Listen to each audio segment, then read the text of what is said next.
Hi, it's me again with CorelDraw tips and tricks.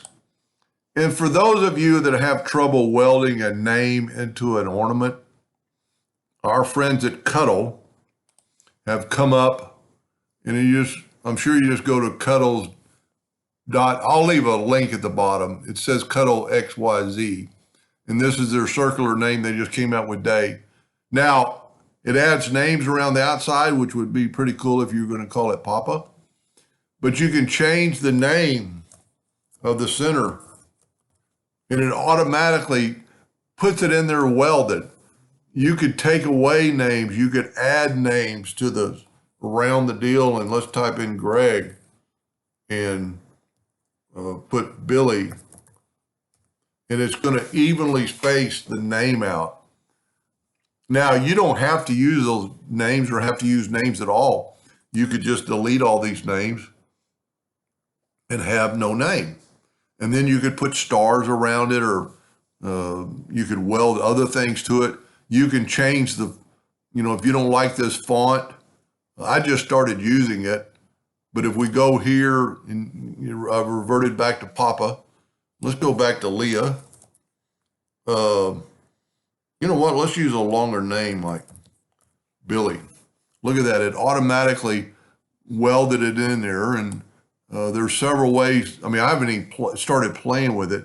You can change the height, the width, the thickness, the spacing, and change the whole size, right there, change the whole thing. It's on auto capital right now. You could take that off.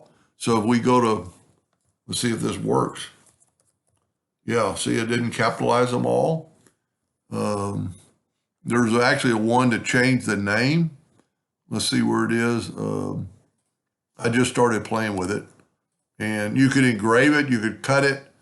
There it is, center font. You could change the font. Well, that looks terrible.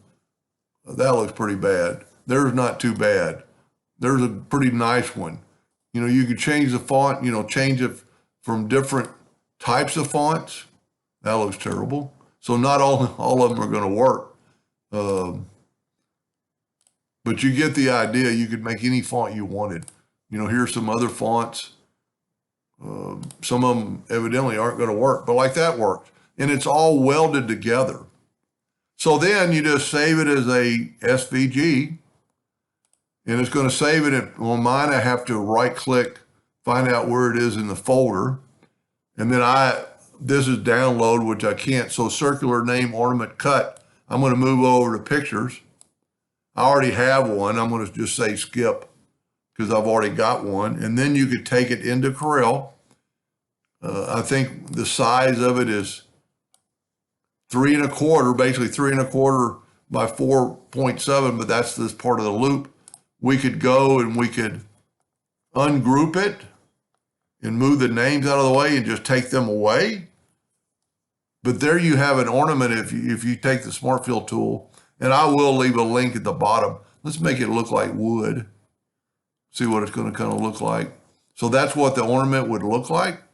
And I'm sure you could, even though it's their program, you could probably even take it further and go up to object and break the curve apart and see if we can't get that and make that bigger, with the shape tool, make that spot a little bit bigger.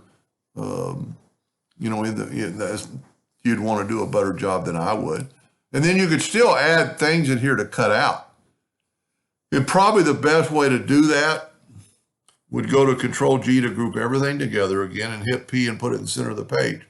Now, we don't have a perfect circle to do this, but what we could do for just a second, this thing is 3.75 basically, so make a circle, and with your ratio locked, 3.75, and then hit P, and you can see that's the true center. But you could actually take this line down and move it to there where it's, let me get a little close in here. And you don't ever want to move it with the 2-pointed arrow. You want to move it with the 4-sided arrow.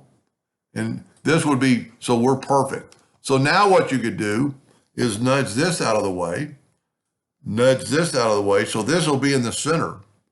You also really need the inside circle too, but that's just as easy. So now we're going to bring in indexing lines and hit P and hit P. Nah, that's not the center.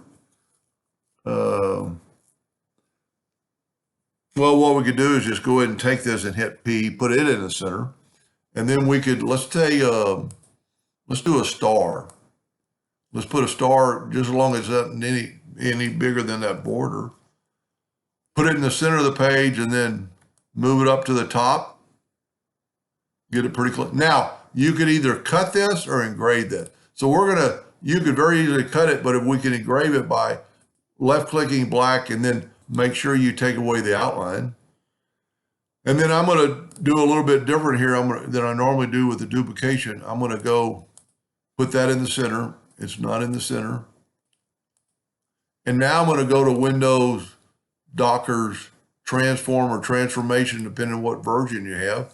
We're going to rotate it 30 degrees, and we need 30 would be 12 copies, so we only need 11. And look at that. So now you could take these stars, and my suggestion would be to group this together. And if you remember, it wasn't perfect, but we could do this right here and get it perfectly on that line. You might want to change your nudge factor to something really little like 0.00 or 0.1 might be small enough. Just kind of nudge that until those lines match. Okay. Then we could change our nudge back to 4 inches. Grab whatever you can grab and move it out of the way, and then go up to Object, Group, and Ungroup, and then take away the circle and just nudge these right back.